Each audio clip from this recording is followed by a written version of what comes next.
సర్వలోకానికి వెళ్ళి సర్వ సృష్టికి సువార్త తెలియజేయడి. ఏంటి సువార్త అనే పదం? సువార్త అంటే సు అంటే మంచి, మంచి వార్త. బైబిల్ తెలియజేసే మాట ఏంటంటే ఏ భేదము లేదు, అందరూ పాపం చేసి దేవుడు అనుగ్రహించి మహిమను పొందలేకపోతున్నారు అని. హృదయశుద్ధి గల వారి ధన్యులు, వారు దేవుని రాజ్యం స్వతంత్రించుకుందరు అని. అదే హృదయాన్ని గురించి బైబిల్లో రాయబడిన మాట ఏంటంటే హృదయం అన్నిటికంటే ఘోరమైన వ్యాధి కలదే అని. ప్రపంచంలో మనం ఏ జంతువునో, పుల్లునో, సింహాన్నో చూస్తే భయపడతాం, కానీ మానవుని హృదయంలో నుంచి వచ్చే అనేకమైన ఆలోచనలు, అందుకని దాన్ని బైబిల్లో ఘోరమైన వ్యాధి కలది అని. ఎన్ని ఆలోచనలు వస్తూ ఉంటాయో. అయితే ఈ ఆలోచనలు అన్నిటి నుండి మనల్ని శుద్ధి చేసి పవిత్రపరిచి స్వర్గానికి లేదా పరలోకానికి తెలిసి బైబిల్ చెప్పే మాట ఏంటంటే యేసు రక్తం ద్వారా ప్రతి పాపం నుండి కడగబడతామని చెప్పారు. పవిత్రమైన, నిర్దోషమైన, నిష్కలంకమైన రక్తం 2024 సంవత్సరాల క్రితం ఏ భేదము లేదు, అందరు పాపం చేసి మన హృదయాలు, మన ఆలోచనలు, మన నడక, మన క్రియలు దేవునికి వ్యతిరేకంగా ఉన్నప్పుడు దేవుడు అనే వ్యక్తి ఇలాంటి మానవాళ్ళందరి కోసమై బైబిల్ చెప్పే మాట, యేసు క్రీస్తు ప్రభువారు ఈ లోకానికి వచ్చి అందరికీ పవిత్రుడైన వాడు, పాపం చేయనివాడు. బైబిల్లో ఆయన గురించి రాయబడిన మాటలు ఏంటంటే నాలో పాపం ఉందని మీలో ఎవరన్నా నిరూపించగలరా? యోహాను సువార్త 8వ అధ్యాయంలో ఈ బైబిల్లో రాయబడిన మాట. ఆయనలో ఏ పాపము లేదని పేతురు రాసిన మొదటి పత్రిక 2వ అధ్యాయంలో రాశారు. 3వ అధ్యాయం ఆయనలో కంటి చూపుతోనైనా, నోటి మాట ద్వారైనా, హృదయ తలంపుల ద్వారానైనా పాపం చేయనివాడు దేవుడు. కాబట్టి పాపం చేయనివాడు, పాపం ఎరగనివాడు, పాపం తలంపుల ఆలోచన కూడా రాని వ్యక్తి పరిశుద్ధుడైన వ్యక్తి. అందుకని బైబిల్ ఏం చెప్పుద్దంటే పవిత్రుడైన వాడు, పాపం ఎరగనివాడు, పుణ్యాత్ముడైన వ్యక్తి మానవాళ్ళందరి కొరకే 2024 సంవత్సరాల క్రితం ప్రపంచ మధ్య భాగంలో భూమికి, ఆకాశానికి కలువరి శిలువలో వేలాడదీబడి ప్రాణం పెట్టాడు. ఆయన కార్చిన అమూల్యమైన, నిర్దోషమైన, నిష్కలంకమైన రక్తం ద్వారా ప్రతి మానవునికి రక్షణ. ప్రతి మానవుని హృదయ ఆలోచనలన్నీ కూడా మనం ఎన్నెన్నో ఆలోచన చేస్తామో వాళ్ళంటి ఆలోచనలన్నిటినీ శుద్ధి చేసే వ్యక్తి, పవిత్రపరిచే వ్యక్తి దేవుడు అని బైబిల్ తెలియజేస్తుంది.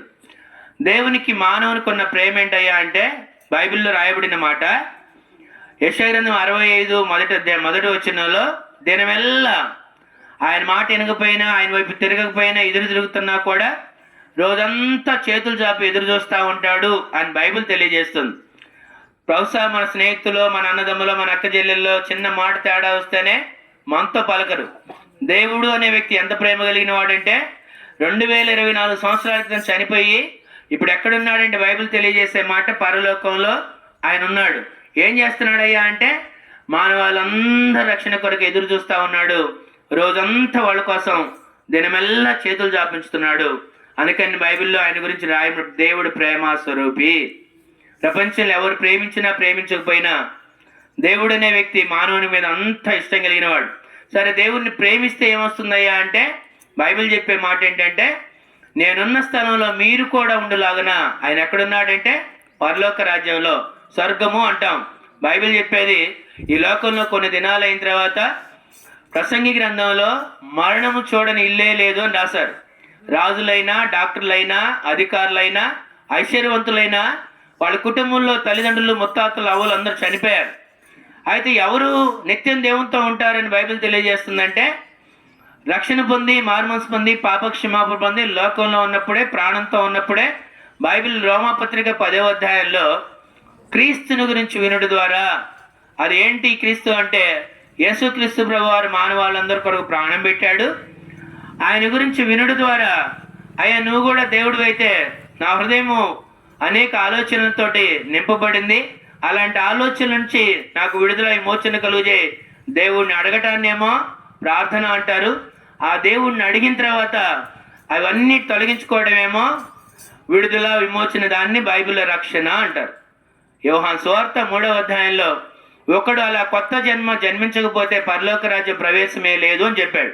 ఏంటి ఆ జన్మ అంటే దేవుడిని అయ్యా నువ్వు నా కోసం ప్రాణం పెట్టావు, నేను లోకంలో జన్మించాను, నా హృదయము, నా ఆలోచన, నా క్రియలు అనేక సార్లు దేవునికి వ్యతిరేకంగా ఉన్నాయి, వాటన్నిటి నన్ను సరిచేసి అయ్యా నువ్వు నన్ను సరిదిద్ది చక్కజేయవు అని అడగడాన్ని దేవుని దగ్గర ఒప్పుకోవడానికి రక్షణ. నువ్వు ఉన్న స్థలంలో, ఉన్న గ్రామంలో, నువ్వు ఉన్న ఇంటిలో, నువ్వు ఉన్న స్థలంలోనే దేవా నువ్వు దేవుడిగా నేను నమ్ముతున్నావు, అనేక మందికి ప్రాణం పెట్టావంట, నా కోసం కూడా ప్రాణం పెట్టావు. ఆయన దగ్గర అలా అడగటం, ఒప్పుకోవడం, మన హృదయాలలో ఉన్న దేవునికి వ్యతిరేకమైన వాటిని వదిలిపెడితే దాన్ని రక్షణ, మార్మన్సు, పాపక్షమాపణ అంటారు. బైబిల్లో అలాంటి వ్యక్తులు, ఉదాహరణకి బైబిల్లో లూకాసు వార్త 19వ అధ్యాయంలో ఒక ఆయన సేల్స్ ట్యాక్స్ అధికారి, ఇంటి పన్నులు కట్టించుకుంటా ఉంటాడు. 200కి 400 కట్టించుకుంటా ఉన్నాడు. ఒకరోజు యేసుక్రీస్తు ప్రభువారు వాళ్ళ ఊరికి వచ్చి ఆయన చెట్టు ఎక్కుంటే నువ్వు దిగు కిందకి అన్నాడు. ఎందుకయ్యా అంటే నేడు నీ ఇంటికి రక్షణ వచ్చింది అన్నాడు. రక్షణ అనగా ఆయన ఏమన్నాడు తెలుసా? అయ్యా నేను 200 దగ్గర అందరి దగ్గర 400 తీసుకున్నాను, ఈరోజు నేను అందరికి పోయి ఎవరి దగ్గర అయితే అన్యాయంగా తీసుకున్నాను అన్ని తిరిగిస్తున్నాను. రక్షణ అంటే అంత ముందులో మనం ఏ బూతులు తిడుతున్నామో, ఎంత కోపపడుతున్నాయో, ఎన్ని అబద్ధాలు మోసాలు ఉన్నాయో వాటన్నిటిని వదిలిపెట్టడం రక్షణ. ఎలా వదిలిపెడతాం? మనకై మనం వదిలిపెట్టలేం. బైబిల్లో చెప్పే మాట అంటే యేసును విశ్వసించుట అంటే యేసును నమ్ముడు ద్వారా. రక్షకుడైన వ్యక్తి, పాపం ఎరుగిన వ్యక్తి, పాపం తెలియని వ్యక్తి, ఆయన ఎప్పుడైతే మనం నమ్ముతామో తద్వారా రక్షణ. అప్పుడేమైతే అంటే మన క్రియలు, మన తలంపులు, మన ఆలోచనలు మార్చబడతాయి. ఒకప్పుడు మేము కూడా ఇదే అబద్ధాల్లో ఉన్నాం, మోసాల్లో ఉన్నాం. దేవుని గురించి తెలుసుకున్న తర్వాత అవన్నీ వదిలిపెట్టి